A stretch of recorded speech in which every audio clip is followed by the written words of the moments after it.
विस्तार से। बाबुल सुप्रियो के राजनीति से संन्यास लेने के बाद अब उनके गोद लिए हुए गांव सीताबाड़ी के लोग काफी निराश हो चुके हैं।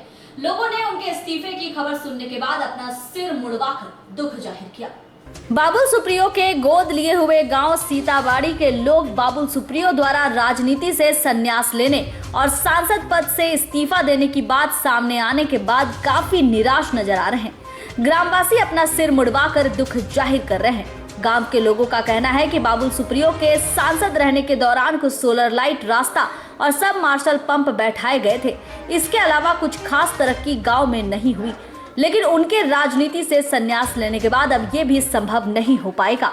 ग्रामीणों का कहना है कि बाबुल सुप्रियो राजनीति के शिकार हुए हैं। वहीं कुछ लोगों का कहना है कि बाबुल सुप्रियो अपनी जीत के बाद गांव की उन्नति के लिए बड़े बड़े वादे किए थे। उन्होंने गांव में बड़े अस्पताल और विद्यालय बनाने का आश्वासन दिया था, लेकिन वो भी पूरा नहीं हुआ। लोगों की माने तो उन्हें ये निर्णय बहुत पहले ही ले लेना चाहिए था। सीताबाड़ी ग्राम के बाशिंदा अमर मंडल और विनोद दास अपना सिर मुड़वाकर शोक प्रकट किए। उन लोगों का कहना है कि बाबुल सुप्रियो ने जो भी आश्वासन दिया था वो आज तक पूरा नहीं हुआ।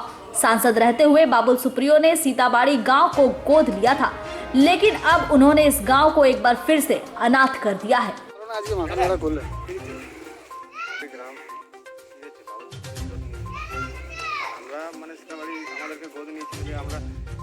কাজে আমাদের লাস্ট 2019-এ এসেছিল, আর তারপর থেকে আর আসেন। এখন ও ইস্তেফাও নিয়ে নিয়েছে, আর এমপি পদ থেকে শুনলাম যে ইস্তেফা নিয়ে নেবে। তার জন্য এখন আমাদের পাশে তো কেউ নেই।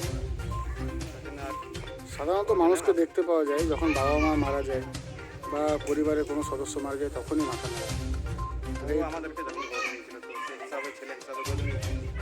তার জন্য আমাদেরকে মানে ও ছেলে হিসাবে গোদ নিয়েছিল। কী নাম আপনার?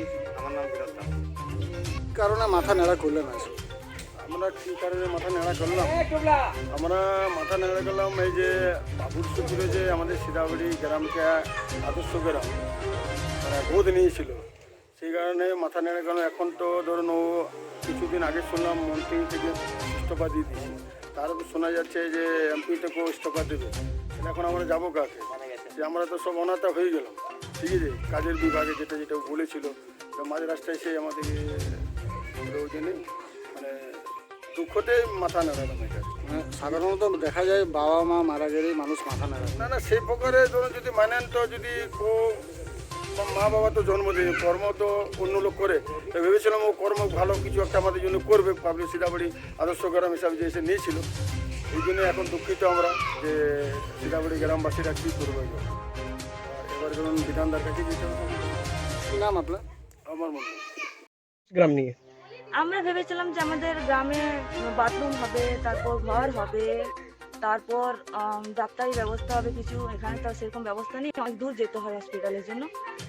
তারপর শিক্ষার দিক থেকে সেরকম প্রাথমিক বিদ্যালয় আছে, কিন্তু হাই স্কুলের জন্য অনেক দূর যেতে হয়, মোটামুটি 10-12 কিলোমিটার যেতে হয়। আরও সাইডে গ্রাম আছে, তাদেরও অনেক অসুবিধা হয়। তো আমরা এইটুকু আশা করছিলাম যে যেন কমসে কম ডাক্তারি ব্যবস্থা বা বাথরুম বা ঘর এইসব যেন পাওয়া যায়, সাধারণ ব্যাপার যেগুলো, কারণ আদর্শ গ্রাম মানে এটাই তো, কিন্তু আমরা সেরকম কিছুই পাইনি। আপনার নাম? আমার নাম सांसद যিনি ছিলেন মানা করছে তো বাবা বলছি। आसनसोल से संतोष मंडल की रिपोर्ट, पीबी न्यूज।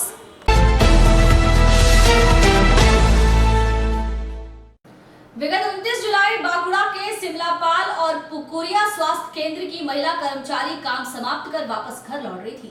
इसी के दौरान रात के अंधेरे में उनके साथ बदसलूकी की गई, जिसके बाद सोमवार all West Bengal health assistants और health supervisor female worker association की तरफ से बांकुड़ा मुख्य स्वास्थ्य अधिकारी ऑफिस के बाहर विरोध प्रदर्शन किया गया। बांकुड़ा के मुख्य स्वास्थ्य अधिकारी दफ्तर के सामने खातरा महिला स्वास्थ्य कर्मी के ऊपर हुए अत्याचार और उनकी सुरक्षा की मांग को लेकर all West Bengal health assistant और health supervisor female worker association की तरफ से विरोध प्रदर्शन किया गया। विगत 29 जुलाई सिमलापाल और पुखुरिया स्वास्थ्य केंद्र का काम खत्म कर महिला स्वास्थ्य कर्मी घर लौट रही थी। इसी समय 2 अपराधियों ने उन पर हमला कर दिया। हालांकि पुलिस ने उन दोनों अपराधियों को गिरफ्तार कर लिया है, लेकिन इसके बावजूद भी महिला स्वास्थ्य कर्मियों की सुरक्षा बढ़ाने और उनके आने जाने की व्यवस्था करने की मांग के साथ सोमवार बांकुड़ा मुख्य स्वास्थ्य अधिकारी के ऑफिस के सामने महिला स्वास्थ्य कर्मियों ने विरोध प्रदर्शन किया। इसके साथ ही लिखित रूप से एक आवेदन पत्र भी मुख्य स्वास्थ्य अधिकारी को दी गई। দিদিরা সেক্রেটারি আছেন, আমাদের আরও দিদিরা আছেন যারা এসেছেন এই ব্যাপারটাকে ওকে মেন্টাল সাপোর্ট দেওয়ার জন্য এবং যাতে এই দোষীরা শাস্তির থেকে না বেঁচে যায়, তারা যারা আমাদের মেয়েটি যাতে সুবিচার পায়, যেন কোনো অবস্থাতে এটা প্রভাবিত না হয়, কোনো দিক থেকে দোষীরা যেন শাস্তি পায়, সেই দাবিতে আমরা এখানে এসেছি এবং নিরাপত্তার দাবিতে সিএমও স্যারের সাথে কিছু আলোচনায় বসতে চাই যে আমরা যারা দূরে দূরে গ্রামে গ্রামান্তরে ডিউটি করি এবং তারা যাতে বাড়ি মানে ঠিকভাবে ফিরতে পারি এবং আমাদের সময়সীমা যেন নির্দিষ্ট করে দেওয়া হয়। ভ্যাকসিনেশন এই সময় চলছে, আমাদের রাত 7টা 8টা বেজে যাচ্ছে, মেয়েদের ফেরার কোনো নিশ্চয়তা থাকছে না, সেক্ষেত্রে বাড়ি পৌঁছানোর ব্যবস্থা করতে বলছি এবং পুলিশ প্রশাসনের কাছে আমাদের একটাই অনুরোধ, যেখানে যেখানে এই ধরনের জঙ্গল আছে সেইগুলোতে যেন একটু সিভিক পুলিশ বা কোনো পেট্রোলিং করা হয় এবং যেখানে সেখানে যে আশেপাশে যে বিভিন্ন ছেলেরা আড্ডা মারে বা রাস্তাঘাটে জঙ্গলে তারা আড্ডা মারছে সেইগুলো একটু যেন প্রশাসন নজর দেন, সেইগুলোই আমরা বলতে চাই। নিরাপত্তা আর কিছু না, এবং ওই ধর্ষকদের যেন শাস্তি হয়, কোনো অবস্থাতেই তারা যেন দ্রুত ছাড়া না পায়। আপনার নাম? আমার নাম তনুজা পাঠক, ফার্স্ট এনএম, জয়েন্ট ফোরামের কেন্দ্রীয় কমিটির সদস্য, খাদরা ব্লক। बांकुड़ा से अनूप राय की रिपोर्ट, पीबी न्यूज।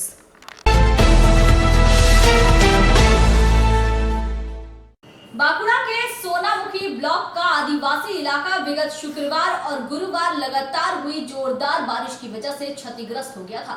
सोमवार तृणमूल कांग्रेस का एक प्रतिनिधि मंडल इन इलाकों का दौरा करने पहुंचा, जिसमें तृणमूल यूथ कांग्रेस की अध्यक्ष साइंतिका बनर्जी भी मौजूद थी। बांकुड़ा के सोनामुखी ब्लॉक के आदिवासी इलाका का राज्य कमेटी की युवा अध्यक्ष साइंतिका बनर्जी, तालडाना के पूर्व विधायक समीर चक्रवर्ती, बांकुड़ा जिला के तृणमूल अध्यक्ष श्यामल सात्रा सहित कई तृणमूल नेताओं ने दौरा किया।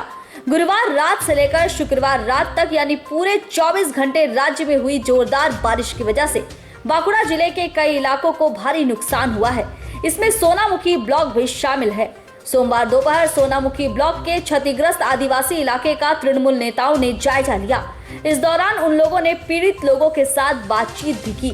वहीं लोगों ने अपने नुकसान की तृणमूल नेतृत्व को जानकारी दी। तृणमूल दलीय नेतृत्व में शामिल समीर चक्रवर्ती ने बताया कि इलाके के सांसद से लेकर विधायक तक लोगों के दुख के समय उनके साथ नहीं खड़े हुए हैं। तृणमूल की तरफ से लोगों की मदद करने के लिए आज एक दल सोनामुखी ब्लॉक पहुंचा है। हम लोग पूरे इलाके का घूम घूम कर जायजा लिए हैं। घर से लेकर धान की जमीन में जो नुकसान हुआ है उसकी भी जानकारी ली गई है। इसके बाद एक रिपोर्ट तैयार कर जिला शासक के पास भेजी जाएगी।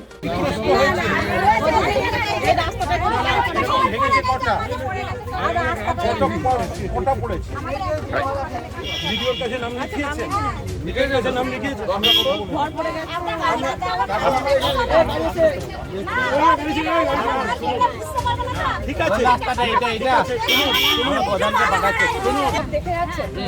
আবেদন করেছো? প্রধান এবং ভিডিও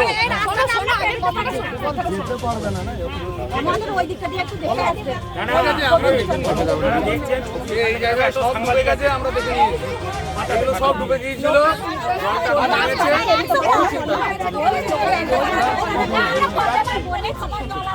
টাকা দিয়ে শিলাবতীর 13টা এই বাঁধ যদি নির্মাণ করে দিয়ে থাকতে পারে, তাহলে 16 সাল থেকে আজ পর্যন্ত যারা সিপিএম বা বিজেপির বিধায়ক, তাদের যে বিধায়ক তহবিলের টাকা বা সংসদ বিধায়ক এমপি যিনি আছেন বিজেপি, তার যে সংসদ ল্যাডের টাকা, এমপি ল্যাডের টাকা, সেটা দিয়ে কী হবে? কেন আস্তে আস্তে আমার চোখ দিয়ে জল বেরিয়ে যাচ্ছে। এই এতগুলো ফসল, পটল থেকে, চিচিঙ্গে থেকে, শশা থেকে, সব ধরনের ফসল এখানে তো হাজার হাজার মানুষ কোটি কোটি টাকার ক্ষতির মুখে গিয়ে পড়ে।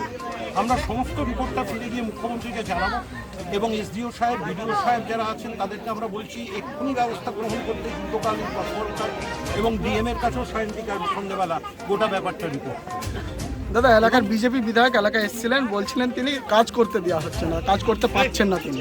কমাস হয়েছেন বিধায়ক, এরই মধ্যে বুঝে গেলেন? এর মধ্যে একবারও এসছেন কি?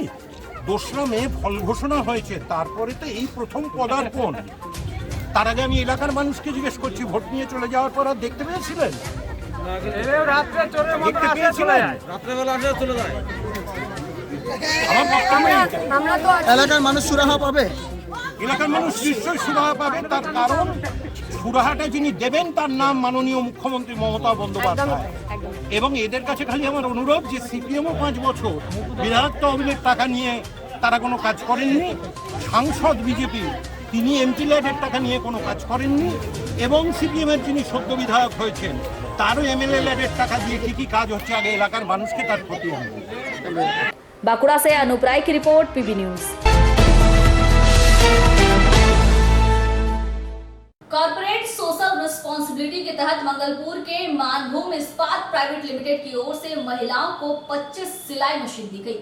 रानीगंज के शराब भवन में आयोजित कार्यक्रम में सिलाई मशीन दी गई ताकि महिलाएं अपने पैरों पर खड़ी हो सके। कॉर्पोरेट सोशल रिस्पॉन्सिबिलिटी के तहत मंगलपुर स्थित मानभूम इस्पात प्राइवेट लिमिटेड की ओर से सोमवार को रानीगंज के शराब भवन में एक कार्यक्रम आयोजित किया गया, जिसमें महिलाओं को स्वावलंबी बनाने के लिए 25 सिलाई मशीन दी गई। वहीं रानीगंज की वॉइसलेस संस्था को एम्बुलेंस के लिए एक मारुति वैन प्रदान की गई। इस मौके पर आसनसोल नगर निगम के प्रशासकीय बोर्ड के चेयरमैन अमरनाथ चटर्जी, रानीगंज के विधायक तापस बनर्जी अतिथि के रूप में मौजूद थे। वहीं मानभूम इस्पात प्राइवेट लिमिटेड की ओर से कारखाना के निदेशक गोपाल अग्रवाल, राहुल अग्रवाल, रविंद्र चौधरी मौजूद रहे। कार्यक्रम का संचालन समाज सेवी उद्योगपति राजेंद्र प्रसाद चौधरी ने किया। इस कार्यक्रम में बासरा स्टडी क्लब के तहत सिलाई मशीन सिलाई सीखने वाली 5 महिलाओं को दी गई। अखिल भारतीय मारवाड़ी महिला सम्मेलन की 5 महिलाओं को सिलाई मशीन और 15 विभिन्न वार्डों के महिलाओं को सिलाई मशीन दी गई। कार्यक्रम में आदिवासी महिला पुरुषों ने आदिवासी नृत्य की प्रस्तुति की।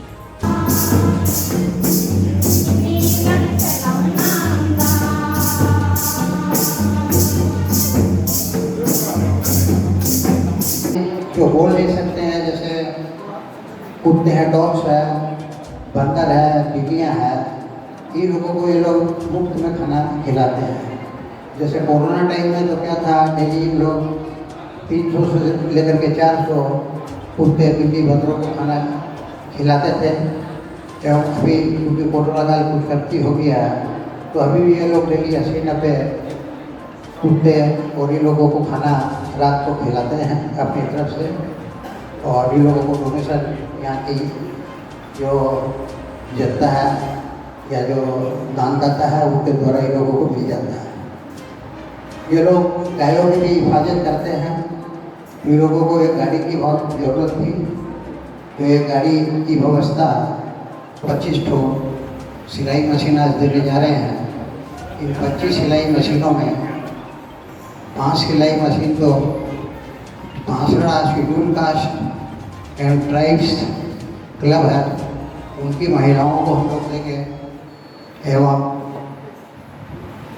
15 सिलाई मशीन रानीगंज के विभिन्न वार्ड की जो महिलाएं हैं उनको सिलाई मशीन प्रदान की जाएगी। 2 सिलाई मशीन हम लोग रानीगंज की माडोड़ी महिला समिति की सदस्यों को देंगे और 3 सिलाई मशीन अन्य महिलाओं को प्रदान की जाएगी। ये सिलाई मशीन प्रदान करने का देखिए मेन उद्देश्य ये है कि इससे महिलाएं सेल्फ डिपेंडेंट होती है, अपना काम अपने कर सकती है, अपने घर का खर्चा चला सकती है। और जो संस्था को हम लोग जो सिलाई मशीन देते हैं वो लोगों का ये काम है कि वो लोग महिलाओं को सिलाई मशीन की ट्रेनिंग दें 2-2 घंटा 3-3 घंटा करके डेली। वो जब तैयार हो जाए सिलाई का काम वो करने के लिए, तो फिर उसको एक सिलाई मशीन दे करके इंडिपेंडेंट बना देने का हम लोग का ये विचार है। इससे कुछ हमारी देश की समस्या अनएम्प्लॉयमेंट की जो है वो कुछ सुधरेगी। तो काफ़ी नवयुवक लोग उससे ट्रेनिंग ले सकते हैं एवं वो कंप्यूटर का काम सीख करके उन लोगों को यहाँ की जो विभिन्न इंडस्ट्री है उसमें उन लोगों को काम मिल सकता है।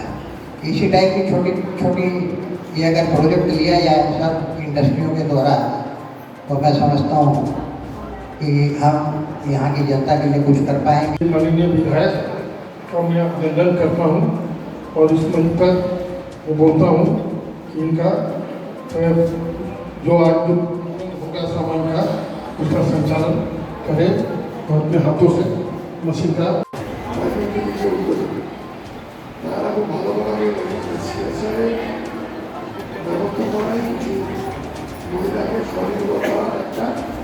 উদ্যোগ নেওয়া হয়েছে। আমরা দেখুন মাঝে মাঝে প্রতিষ্ঠানে যারা অসহায়, যারা দুর্বল, তাদেরকে দান দেয়, এটা নিশ্চয়ই ভালো, এটা কোনো খারাপ নয়। সব থেকে ভালো তাকে যদি আমি স্বনির্ভর করতে পারি, কারো দুর্গাপেক্ষী হয়ে যেন সেই মানুষটির নাম আছে, সে যেন নিজে রোজগার করতে পারে, সেই ব্যবস্থাটা যদি আমরা করে দিতে পারি, তাহলে আমার মনে হয় সেটা আপনার তাদের পক্ষে উপযোগী কাজ করা হবে। এটা মানবু প্রাইভেট লিমিটেড এই কাজটা করে কিন্তু আজকে দেখানো। তারা 25 জন মহিলাকে স্বনির্ভর করার লক্ষ্যে তারা তাদের প্রত্যেককে হাতে সেলাই মেশিন তুলে দেবেন। আরেকটা আমরা কথা বলবো, ভালো লাগলো, আমি জানি না এটা পরবর্তীকালে ম্যাচিওর করবে কিনা। আমাদের যে প্রাথমিক স্বাস্থ্যকেন্দ্রগুলো আছে তার অবস্থা খুবই খারাপ। কারণ মানে যখন সরকারের পক্ষে সমস্ত কাজ করা সম্ভব হয় না, এত জনসংখ্যা, এত মানুষ, দরিদ্র সীমার নিচে প্রচুর মানুষ বাস করে, তাদের স্বাস্থ্য পরিষেবা দেওয়া একটা কঠিন ব্যাপার। প্রাইভেট লিমিটেড যারা রয়েছেন যুক্ত, তারা কিন্তু নতুনভাবে দেখালেন। রাজুবাবুর সঙ্গে আমার দীর্ঘদিন পরিচিত মানুষ, উনি আমাদের সমাজে বিভিন্ন রকম কাজ করেছেন। আমাদের কর্পোরেশনকেও বিগত দিনে উনি অনেক রকমভাবে সাহায্য করেছেন। রাজু বললেন, দাদাবাবু বললেন হেলথ সেন্টারের ব্যাপারগুলো। আমি রাজুবাবুকে অনুরোধ করবো, আমি একটা চিঠি করছি আসানসোল মিউনিসিপ্যাল কর্পোরেশনের পক্ষ থেকে। দেখুন, সব কাজ তো সরকারের মাধ্যমে হয় না, কিছু কাজ সমাজসেবামূলক যে সংস্থাগুলো রয়েছে, সেই সংস্থাগুলো যতক্ষণ না এগিয়ে আসবে ততক্ষণ করা যাবে না। আজকে করোনা ভাইরাসের এই ব্যাপক টিকাকরণ, রাজ্য সরকার করছে, সেন্ট্রাল গভর্নমেন্ট করছে, সবাই করছে, কিন্তু তার সঙ্গে সঙ্গে প্রাইভেট সংস্থাগুলোও করছে। আমি আমাদের যে ঝাঁসিডাঙ্গা হেলথ সেন্টার রয়েছে, যেটা আমরা নতুনভাবে তৈরি করেছিলাম, সেখানে কিছু মানুষ ওই ইট মেরে কাজগুলো ভেঙে দিয়েছে, যার জন্য আমাদের একটু অসুবিধা হচ্ছে এবং এলাকার লোকেরও অসুবিধা হচ্ছে, রানীগঞ্জ শিল্পাঞ্চলের মানুষের অসুবিধা হচ্ছে যারা টিকা নিতে যাচ্ছে। তো আমি অনুরোধ করবো যে আপনারা ওই হেলথ সেন্টারটা থেকে কাজ শুরু করে আপনাদের যে সোশ্যাল যে কাজগুলো রয়েছে আপনারা করতে চাইছেন, সমাজকে প্রতিষ্ঠিত করতে চাইছেন, সমাজকে ভালোবাসতে চাইছেন, মানুষকে ভালোবাসতে চাইছেন। আমাদের নেত্রী মমতা বন্দ্যোপাধ্যায় যে কথাটা বলে, মানুষের ভালোবাসার মধ্যেখানেই কিন্তু সমাজের উন্নতি হবে। আপনাদের মনের মধ্যে এই ভাবটা রয়েছে দেখে আমরা খুব গর্ববোধ করছি। আসানসোল মিউনিসিপ্যাল কর্পোরেশনের চেয়ারপারসন হিসাবে আমি খুব গর্ববোধ করছি। আপনাদের এই সুন্দর অনুষ্ঠানে উপস্থিত থাকতে পেরে যেমন নিজেকে গর্বিত মনে করছি এবং কৃতার্থ মনে করছি, এবং উপস্থিত এই সমস্ত মানুষজনদের কার্যক্রম দেখেও আমি খুব গর্ববোধ করছি। এই কটি কথা বলে সকলকে ভালো। रानीगंज से सम्राट दास की रिपोर्ट, पीबी न्यूज।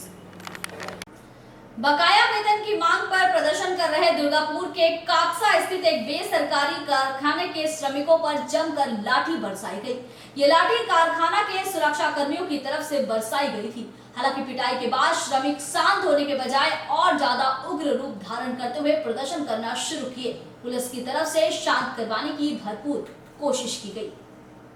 दुर्गापुर के काकसा इलाका स्थित एक बेसरकारी कारखाने में पिछले 3 महीने से श्रमिकों का वेतन बाकी है। इस बकाया वेतन की मांग पर सोमवार सुबह श्रमिक कारखाना के बाहर विरोध प्रदर्शन करना शुरू किए। आरोप है कि प्रदर्शन के दौरान ही प्रबंधन के सुरक्षा कर्मियों ने प्रदर्शन कर रहे श्रमिकों की जमकर पिटाई कर दी। बता दें कि कारखाने में 125 ठेका श्रमिक काम करते हैं। श्रमिकों का कहना है कि फैक्ट्री प्रबंधन को कई बार बकाया वेतन चुकाने की मांग की गई है, लेकिन अभी तक प्रबंधन इसे देने के लिए राजी नहीं हुआ है। श्रमिकों ने कहा कि ऐसे ही महामारी के दौर में आर्थिक मंदी चल रही है, ऊपर से अगर 3 महीने का वेतन भी बाकी रहेगा तो फिर हमारा घर संसार कैसे चलेगा। प्रबंधन के मनमाने रवैया को देखने के बाद सोमवार सुबह श्रमिकों की तरफ से कारखाना गेट के बाहर जबरदस्त प्रदर्शन किया गया, जहां आरोप है कि प्रबंधन के इशारे पर सुरक्षा कर्मियों ने उनकी जमकर पिटाई की है। इसके बाद आंदोलन और तेज हो गया।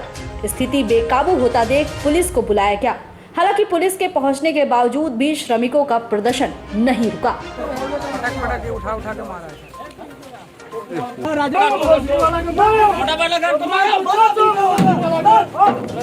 गेट पर ठहरा था तो गाड़ी निकलने नहीं दिया, तो अंदर से रड लाठी लेकर निकल गया था।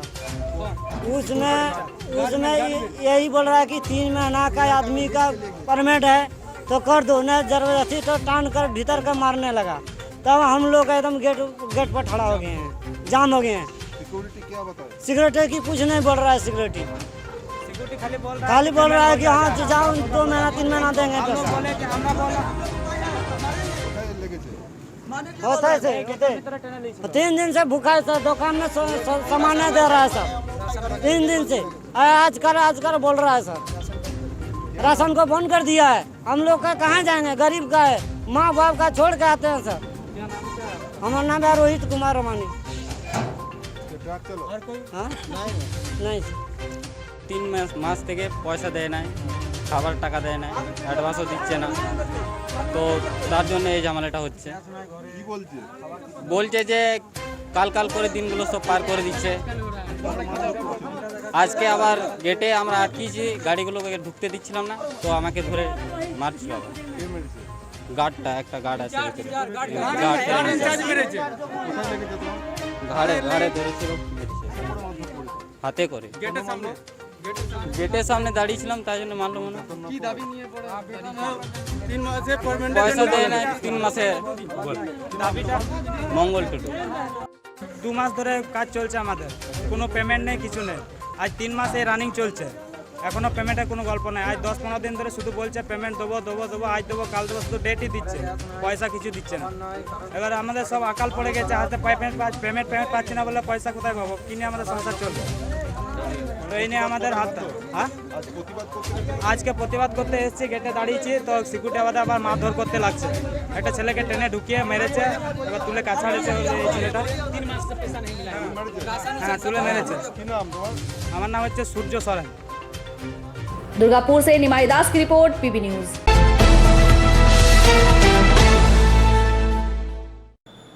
सीडू की तरफ से विभिन्न मांगों को लेकर सतग्राम एरिया अंतर्गत महाप्रबंधक कार्यालय के बाहर जमकर प्रदर्शन किया गया। इस दौरान ईसीएल पर खदान में कोयला रहने के बावजूद खदानों को बंद करने का आरोप लगाया गया। वहीं सीवी 1957 को संशोधन के विरोध में आगामी 3 अगस्त से लेकर 5 अगस्त तक सीडू की तरफ से प्रदर्शन किया जाएगा। सतग्राम एरिया अंतर्गत महाप्रबंधक कार्यालय के बाहर भारत कोलियरी मजदूर सभा यानी सीटू की तरफ से समस्त कोलियरी के श्रमिक और उनके परिवार के सदस्यों को बिना मूल्य कोरोना वैक्सीन देने की मांग पर प्रदर्शन किया गया। इसके अलावा सीटू की तरफ से आरोप लगाया गया कि कोलियरी में कोयला रहने के बावजूद भी खदानों को बंद करने की साजिश ईसीएल रच रहा है। इस दौरान कहा गया कि 6 कोलियरी को बंद करने का निर्णय लिया गया है, जिसमें टिराट, कुआडी, रोटीबाटी, नागेश्वर, मीठापुर, मॉडर्न, सतग्राम कोलियरी शामिल है। सीटू की तरफ से इन कोलियरी को अविलंब चालू करने की मांग की गई। प्रदर्शन कर रहे सीटू की तरफ से कहा गया कि कॉमर्शियल माइनिंग का नाम देकर कोयला ब्लॉक कर सरकार बेसरकारी मालिकों के हाथ सौंप रही है, जिससे भारत का अस्तित्व संकट में पड़ रहा है। खासकर कोयला खदान श्रमिकों के ऊपर इसका सबसे ज्यादा असर पड़ रहा है। उन लोगों ने कॉमर्शियल माइनिंग को बंद करने की मांग की। वहीं कहा गया कि 63 श्रम कानून को बदलकर 4 श्रम कोड में रूपांतरित किया गया है, जिसकी वजह से श्रमिकों का जो अधिकार है उससे श्रमिक वंचित रह रहे हैं। इस दौरान श्रम कोड को भी रद्द करने की मांग की गई है। चतुर्थ कोयला खदान श्रमिकों की पदोन्नति और सुरक्षा को लेकर कोई ध्यान नहीं दिया जा रहा है। पिछले कई सालों से इन सब मामले को लेकर बैठक भी बंद कर दी गई है, जिसकी वजह से श्रमिकों को काफी परेशानियां हो रही है। श्रमिक विरोध सीवी 1957 को संशोधन करने के विरोध में आगामी 3 अगस्त से लेकर 5 अगस्त यानी 3 दिनों तक विरोध प्रदर्शन सीटू की तरफ से करने का निर्णय लिया गया है, जिसमें सभी कोयला खदान संगठनों का आह्वान किया गया है। सोमवार इस कार्यक्रम में CMSI के महासचिव विवेक चौधरी, सह सचिव देवीदास बनर्जी, बिरजू यादव, हिमाद्री चक्रवर्ती मुख्य रूप से उपस्थित थे। কোন পরিস্থিতিতে আজকে সাতটা মিডিয়ায় ডেমনস্ট্রেশন আমরা দিচ্ছি সিএমএসের পক্ষ থেকে। একদিকে যেমন সারা ভারতবর্ষের একটার পর একটা কলকারখানা বন্ধ হচ্ছে, সরকারি শিল্প বলুন, বেসরকারি শিল্প বলুন, জেল, এই যে বিবেকা বলছিলেন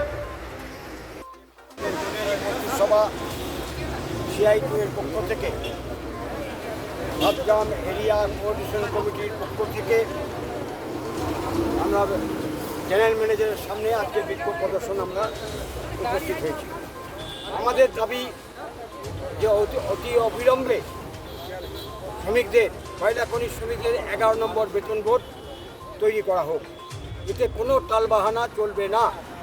কিন্তু আজকে বিজেপি সরকার কোনোভাবে এটা টালবাহানা করছে যাতে শ্রমিকদের ন্যূনতম বেতন, কয়লা খনির শ্রমিকদের ন্যূনতম বেতন যাতে না দেওয়া হয় সেই জন্য টালবাহানা করছে। প্রতিটা ট্রেড ইউনিয়ন আমরা আছি, সেখানে প্রতিটা ট্রেড ইউনিয়ন, কেন্দ্রীয় ট্রেড ইউনিয়ন, সেখানে আমরা একযোগে আমরা লড়াইয়ের আন্দোলনে যদি না হয় তা লড়াই আন্দোলনের পথে আমরা যাব। যে লড়াই হোক, এই ধর্মঘটই হোক, আজ বিক্ষোভ প্রদর্শনী হোক, যেমন করে হোক, আমরা যদি কোল ইন্ডিয়া পর্যন্ত ঘেরাও করতে হয়, কোল ইন্ডিয়া পর্যন্ত আমরা ঘেরাও করার জন্য আমাদের কয়লা খনির শ্রমিকরা প্রত্যেককে 11 নম্বর বেতনের জন্য। 2 নম্বর হচ্ছে যে আজকে কমার্শিয়াল মাইন, এই কমার্শিয়াল মাইনিংকে বেসরকারি আজকে মানে বেসরকারি হাতে দিয়ে, অর্থাৎ পুঁজিপতিদের হাতে দিয়ে আজকে কয়লা খনিতে তারা কেন্দ্রীয় সরকার পুঁজি নিয়োগ করবে এবং সেই পুঁজি নিয়োগ করে বেসরকারিকরণ মালিকদের করার চেষ্টা করবে আজকে, এবং হায়ার অ্যান্ড ফায়ার চেষ্টা করবে শ্রমিক ছাঁটাই করে নতুন শ্রমিক নিয়ে আসা, আবার সেই শ্রমিকদের বন্ধ করে দেওয়া, কাজের বন্ধ করে দেওয়া, এই কথাগুলো হচ্ছে। এবং আমরা বলেছি যে ভ্যাকসিন নিয়ে টালবাহানা চলছে, এখনো পর্যন্ত কয়লা শ্রমিকদের এবং তার পরিবারের কোনো ভ্যাকসিন দেওয়া হচ্ছে না। আমরা কয়েকদিন আগে আমাদের নেতারা জিএম এবং পার্সোনাল ম্যানেজারের সঙ্গে দেখা করে আমরা বলেছি যে ভ্যাকসিন নিয়ে কোনো রকম টালবাহানা চলবে না, ভ্যাকসিন শ্রমিকদের দিতে হবে, কয়লা খনির এবং তার পরিবারকে। তিনি বলেছেন যে আমরা কতগুলো জায়গায় এই সপ্তাহের মধ্যে, হয়তো 2-1 দিনের মধ্যে আরম্ভ হয়ে যেতে পারে, কতগুলো জায়গায় আমরা আমাদের যেমন সাতগ্রাম হাসপাতালে, এরিয়া হাসপাতালে আমরা ভ্যাকসিনের ব্যবস্থা করতে বলেছি, জেকেনগর কোলের যে ডিসপেন্সারি সেখানে ব্যবস্থা করতে বলেছি, এবং কালিদাসপুরে যে ডিসপেন্সারি আছে সেখানে ব্যবস্থা করতে বলেছি।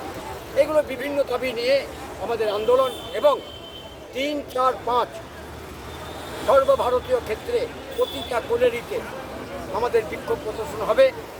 আমাদের সেই বিক্ষোভ প্রদর্শন হবে এই জন্যে যে আগে বিজেপি সরকার যেভাবে শ্রমিকদের উপর অত্যাচার করছে এবং সরকারি শিল্পকে বেসরকারিকরণ করার কয়লা খনিকে চক্রান্ত চলছে।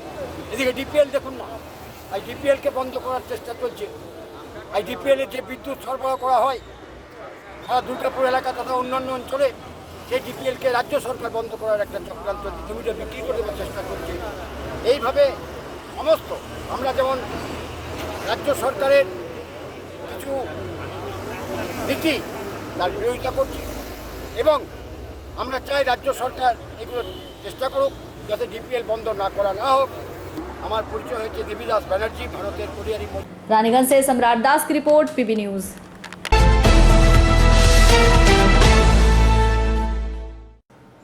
और यहाँ हम रुकेंगे छोटे से ब्रेक के लिए।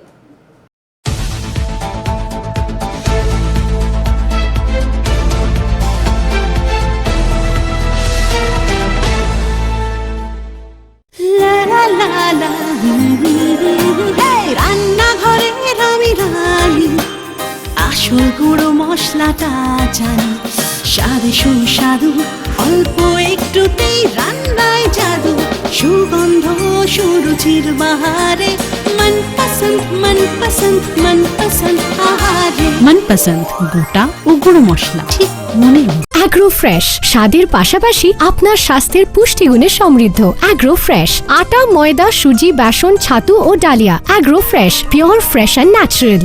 आपके बेहतर स्वास्थ्य के लिए Global Diagnostic and Health Care inspiring better health. Global लाया है आपके स्वास्थ्य चेकअप पैकेज, जहां उचित मूल्य में आपके पूरे शरीर की जांच की जाएगी। हमारे यहाँ ग्लोबल जनरल हेल्थ चेकअप मात्र 2799 रुपए में, ग्लोबल कार्डियक हेल्थ चेकअप मात्र 3799 रुपए में, ग्लोबल फुल बॉडी चेकअप मात्र 3899 रुपए में, ग्लोबल वेल वुमेन चेकअप मात्र 1999 रुपए में।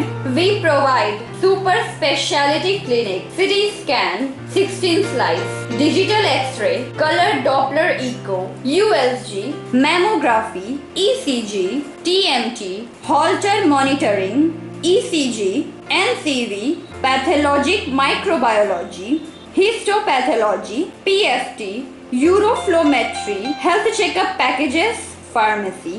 Our address: Global Diagnostics and Healthcare, inspiring better health. 101 by NSB Road, post Searsole Raniganj 713358, district Burdwan. Phone number 0341244580, 24458181, 24458182. Our email address globalhealthrng@gmail.com. Our website www.globaldiagnostics.net.in। यहाँ स्थित दवा दुकान में सभी दवाइयों पर 10% की विशेष छूट। परेशान हैं अपनी रोजमर्रा की बिजी शेड्यूल से? सोच रहे हैं कि कहां से खरीदें अपनी घरेलू चीजें, स्टेशनरी, कपड़े, मेकअप का सामान जैसी इत्यादि चीजें? परेशान मत होइए, इजी बाजार लाया है एक ही छत के नीचे सभी चीजें। तो सोचना क्या है, यहाँ पर सभी चीजों पर उचित मूल्य उपलब्ध है एवं सभी चीजों का भरपूर स्टॉक, जिसे आप आसानी से खरीद सकते हैं। इतना ही नहीं, इजी बाजार में होम डिलीवरी की भी सुविधा उपलब्ध है। तो फिर देर किस बात की? हमारा पता है NSB road, opposite Anjana cinema hall. हमारा फोन नंबर है 9775766400।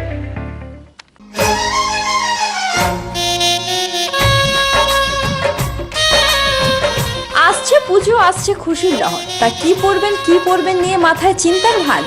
আর চিন্তা নয়, কৈলাঞ্চলের সুপ্রসিদ্ধ লীলাবতী। এখানে আপনি পাবেন কাপড়ের বিভিন্ন কালেকশন, মহিলাদের জন্য আকর্ষণীয় sari, churidar, kurti, leggings, top, jeggings, বাচ্চাদের জন্য বিভিন্ন কালেকশন, পুরুষদের জন্য pant, shirt, jeans, T shirt. তো আজই আসুন লীলাবতী, NSB রোড, রানীগঞ্জ।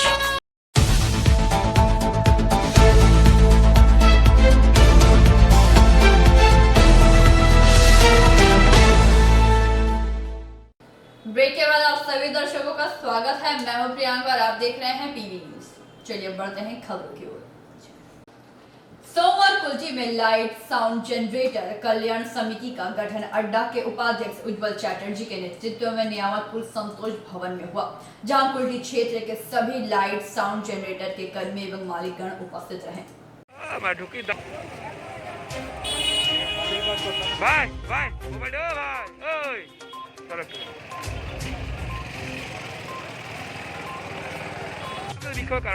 এখানে বিক্ষোভের কারণ হচ্ছে, এখানে আমাদের তৃণমূল সরকারে যে ভ্যাকসিনেটেড সেন্টার যেটাকে করেছে কুমারডিয়া হেলথ সেন্টার, সেখানে সুষ্ঠুভাবে এবং ভালোভাবে আপনার ভ্যাকসিনেটের নিয়মটা হচ্ছে কিনা এবং যারা আসছেন তারা ভ্যাকসিনেট হচ্ছেন কিনা, সেইটাই আমাদের মূল দেখার উদ্দেশ্য ছিল।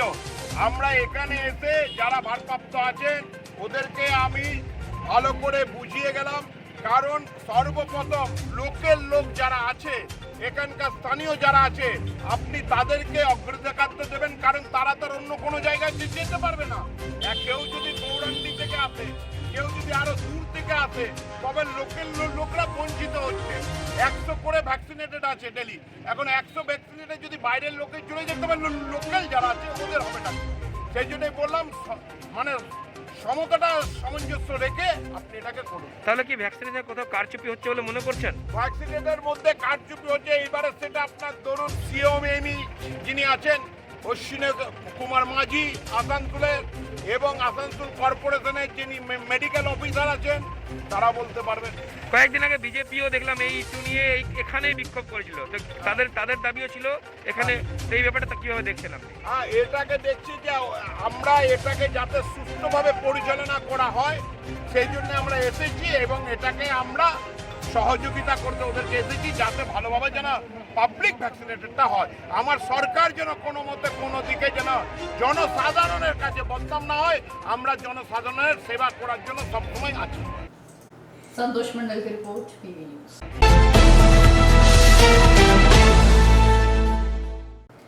कोलफील्ड लैंड यूजर्स कमेटी ने जमीन के बदले नौकरी की मांग पर सोनपुर बाजारी एरिया के ग्लास हाउस होल रोड के पास जमा होकर आंदोलन करने आए कोलफील्ड लैंड यूजर्स कमेटी के सदस्यों को सोनपुर बाजारी के नवनियुक्त महाप्रबंधक RC महापात्रा ने पत्र भेजकर आंदोलन न करने का अनुरोध किया।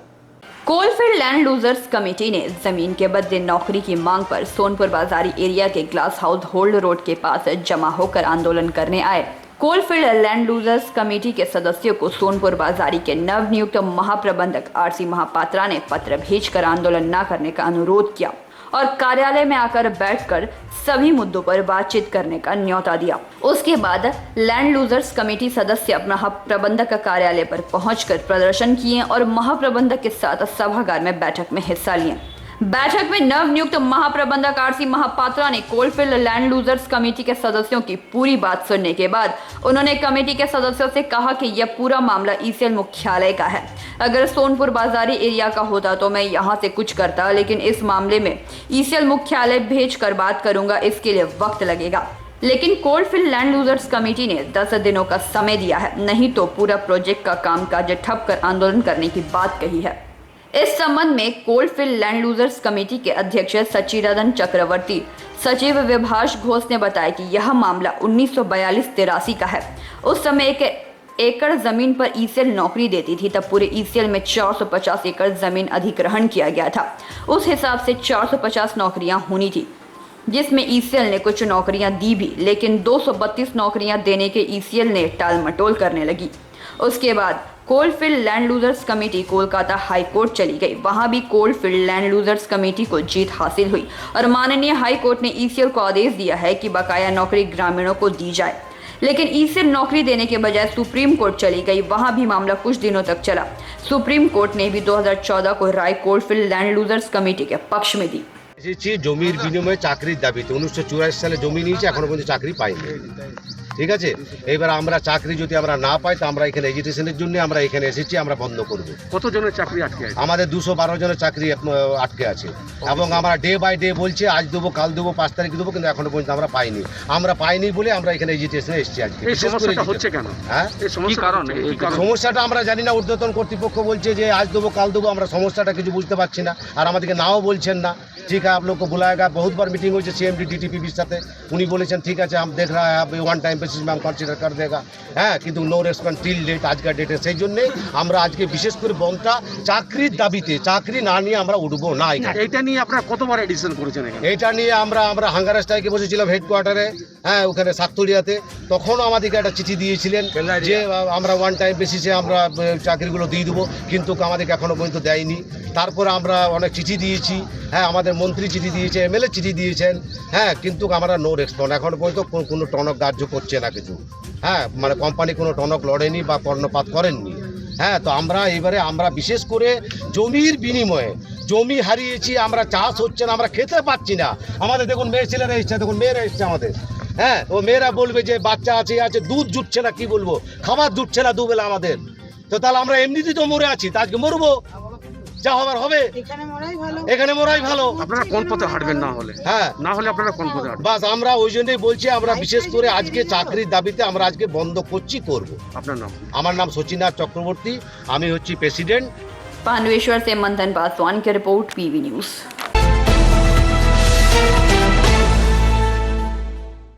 सोमवार सुबह मारवाड़ी रिलीफ सोसाइटी अस्पताल में सीटू की तरफ से बकाया वेतन देने की मांग पर प्रदर्शन किया गया।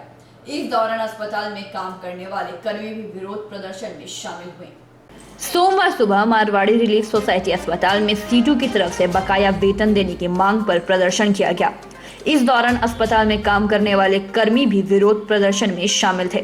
अस्पताल कर्मियों का कहना है कि विगत 8 महीने से अस्पताल प्रबंधन को नए एग्रीमेंट के लिए चिट्ठी लिखी जा रही थी, लेकिन प्रबंधन की तरफ से इस पर ध्यान नहीं दिया जा रहा है, जिसके बाद आज सीटू के बैनर तले अस्पताल कर्मियों ने विरोध जताया। अस्पताल में काम करने वाले कर्मियों का कहना है कि हम लोगों में किसी की वेतन 4,000 तो किसी का 3,000 तो किसी को 5,000 दिया जा रहा है। इतने कम तनख्वाह में हम अपना घर किसी तरह से चलाते हैं, ऊपर से अगर ये भी बकाया रहे तो समस्या काफी बढ़ जाती है। प्रबंधन की तरफ से बार बार टाल मटोल किए जाने के बाद सोमवार सुबह अस्पताल कर्मी धरने पर बैठ गए। सीटू की तरफ से सुप्रियो रॉय अस्पताल प्रबंधन के साथ बातचीत किए, हालांकि बातचीत के बावजूद भी कोई हल नहीं निकल सका। अस्पताल प्रबंधन की तरफ से कोई आश्वासन दिया ही नहीं गया, जिसके बाद अस्पताल प्रबंधन को सीटू की तरफ से 5 दिन का समय दिया गया है। इन 5 दिनों में अगर अस्पताल कर्मियों का बकाया वेतन नहीं देती तो कर्मीगण बृहत्तम आंदोलन पर जाएंगे। এরকম একটা বেতন কম বেতনে কাজ করে এবং দীর্ঘদিন ধরে সবাই কাজ করছে এবং এই করোনা কোভিড পরিস্থিতিতে ঝুঁকি নিয়ে পরিষেবা দিয়ে যাচ্ছে। হাসপাতালে কিন্তু কর্মচারীরা নিয়মিত তাদের যা দায়িত্ব সেই অনুযায়ী তারা কাজ করে যাচ্ছে, কিন্তু ম্যানেজমেন্টের যে অনমনীয় মনোভাব তার ফলে এখনো পর্যন্ত আমরা বারবার চিঠি দেওয়া সত্ত্বেও, রিমাইন্ডার দেওয়া সত্ত্বেও এখনো আমাদের কর্মচারীদের বেতন বৃদ্ধির বিষয়ে কোনো রকম সুরাহা করা হলো না, কোনো রকম বসার ব্যবস্থা করা হলো না। আমরা আজকে বিনীতভাবে বলছি, অনুরোধ করছি যে কর্তৃপক্ষকে জানান, উপযুক্ত ব্যক্তিদের আপনারা জানান। আপনার মারফত হচ্ছে আমরা বলতে চাই যে কনসার্ন কর্তৃপক্ষকে জানিয়ে আপনারা যাতে অবিলম্বে আমাদের এই বেতন চুক্তিটা হয়, কর্মচারীরা যাতে খেয়ে পড়ে বাঁচতে পারে, তাদের সংসার চালাতে পারে, ছেলে মেয়েদের মুখে একটু খাবার তুলে দিতে পারে, সুষ্ঠুভাবে জীবনযাপন করতে পারে, তার ব্যবস্থা আপনারা করুন। আমরা বিনীতভাবে বলছি, আমরা কোনো রকম বিশৃঙ্খলা সৃষ্টি করার কোনো আমাদের উদ্দেশ্য নয়। আমরা বিনীতভাবে বলছি, আর যদি না হয় তাহলে বৃহত্তর আন্দোলনে আমরা যেতে বাধ্য হব। আমরা হচ্ছে যে আরও অন্য পন্থা আমাদের অবলম্বন করতে আমরা বাধ্য হব। এটা উপযুক্ত কর্তৃপক্ষকে জানিয়ে দেওয়ার জন্য আপনার কাছে আমরা অনুরোধ করছি। আমরা যেন 2-4 দিনের মধ্যে একটা রেজাল্ট পাই, ঠিক আছে? আজকে ধরুন 2 তারিখ হলো, 4-5 তারিখের মধ্যে যেন আমাদের ম্যানেজমেন্ট একটা কিছু বলেন, হ্যাঁ তারা কি করতে চায়, এগ্রিমেন্ট করবেন কি করবেন না, আর করলে কবে করবেন, সেটা হচ্ছে যেন আমাদের নির্দিষ্টভাবে জানাবো। এটা আমরা অনুরোধ, ঠিক আছে? रानीगंज से सम्राट दास की रिपोर्ट, पीवी न्यूज।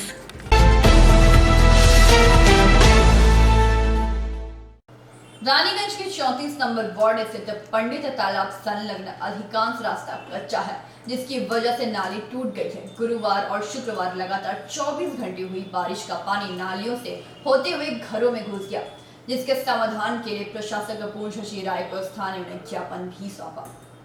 रानीगंज के 34 नंबर वार्ड स्थित पंडित तालाब संलग्न इलाका अधिकांश रास्ता कच्चा है, जिसकी वजह से नाली टूट गई है। गुरुवार और शुक्रवार लगातार 24 घंटे हुई बारिश की वजह से बारिश का पानी नालियों से होते हुए घरों में घुस पड़ा था। पानी की तेज बहाव की वजह से नालियां टूट गई थी। स्थानीय लोगों का कहना है कि पिछले 15 से 20 सालों से इस इलाके की यही अवस्था है। सोमवार आसनसोल नगर निगम अंतर्गत रानीगंज बोरो 2 कार्यालय में प्रशासक पूर्णशशि राय को समस्या का समाधान के लिए ज्ञापन सौंपा गया। इस दौरान पूर्णशशि राय ने कहा कि किन समस्याओं को लेकर लोग मेरे पास आए हैं, उस सभी समस्याओं को मैं जल्द से जल्द इस दौरान पूर्णशशि राय ने कहा कि लोग जो भी समस्या लेकर के मेरे पास आए हैं, मैं जल्द उन समस्याओं का समाधान करूंगा। ज्ञापन सौंपने के बाद लोगों ने कहा कि हमें आशा है कि हमारी समस्या का जल्द ही समाधान होगा। ওয়ার্ডে আপনার লিবার্টি হোমস্টের যে পাশের গলি, সেখানে ড্রেনের জল বাড়িতে ঢুকে যাচ্ছে এবং পোকামাকড় সব বাড়িতে ঢুকে যাচ্ছে। তো করোনাকালে ডেঙ্গু এইসব যে মহামারীর সময়, অতি মহামারীর সময় এই সমস্যাটা সমাধানের জন্য আমরা বিগত প্রায় 5 বছর ধরে এই বোর্ডেরা বারবার সাফারার হচ্ছে, প্রচুর অ্যাপ্লিকেশন করছে, কোনো সমস্যার সমাধান হয়। তারপরে এরা রানীগঞ্জ সড়ক আমাকে জানায়, ব্যাপারটা লিখিতভাবে জানায় এবং তখন আমি ওদেরকে বলি তোমাদেরকে সিস্টেমেটিক ওয়েতে যেতে হবে এবং ওদেরকে গাইড করে আমরা পূর্ণশশিদার কাছে নিয়ে আসি। আমাদের যিনি অ্যাডমিনিস্ট্রেটর উনি কোনারবাবুকে ডাকেন এবং এনারা ম্যাপ দেখিয়ে, দলিলের ডিড ম্যাপ দেখিয়ে সমস্ত বিষয়টা বোঝানোর পর কোনারবাবু পূর্ণশশি রায় পূর্ণ আশ্বাস দেন যে কোনো ড্রেনের সমস্যা অতি সত্ত্বর যত তাড়াতাড়ি সম্ভব সমস্যার সমাধান হবে। এনারা ড্রেনের জল খাওয়া থেকে নম্বর ওয়ার্ডে ওই পণ্ডিত পুকুরের পিছনটা যেটা বাইল্যান্ড বলা হয়, সেইখানে কিছু মানুষ এসেছিলেন, কিছু মহিলা তাদের সাথে ছিলেন। তারা হচ্ছে বললেন একটা ড্রেনের অবস্থা খুব খারাপ এবং কিছুটা কাঁচা রাস্তা আছে। তো আসানসোল পৌর নিগম গঠন হওয়ার পর আসানসোলের পক্ষ থেকে রানীগঞ্জ বোরোতে যেটুকু অংশের কাজ রানীগঞ্জ বোরোর মধ্যে বাকি ছিল, তৎকালীন পৌরসভায় ছিল, তারা কাজ করতে পারে। সেই কাজগুলো আমরা বিগত এই আগের বোর্ডে এবং এই বোর্ডে আমরা শুরু করেছি রানীগঞ্জের বিভিন্ন জায়গায় এবং কাজ করছি। ওনাদেরকে আমি বললাম ঠিক আছে আপনারা এসে আমাদের জানালেন, আমরা কালকে লোক পাঠাবো, পাঠিয়ে দেখবো জায়গার কি পজিশন আছে, আমরা এই অবস্থা আছে। এবং কাঁচা যে রাস্তাটি আছে প্রায় 150-200 ফুটের মতন, সেই 200 ফুটের রাস্তাটা আমরা খুব তাড়াতাড়ির মধ্যে একটা ঢালাই রাস্তা করে দেবো। रानीगंज से सम्राट दास की रिपोर्ट, पीवी न्यूज।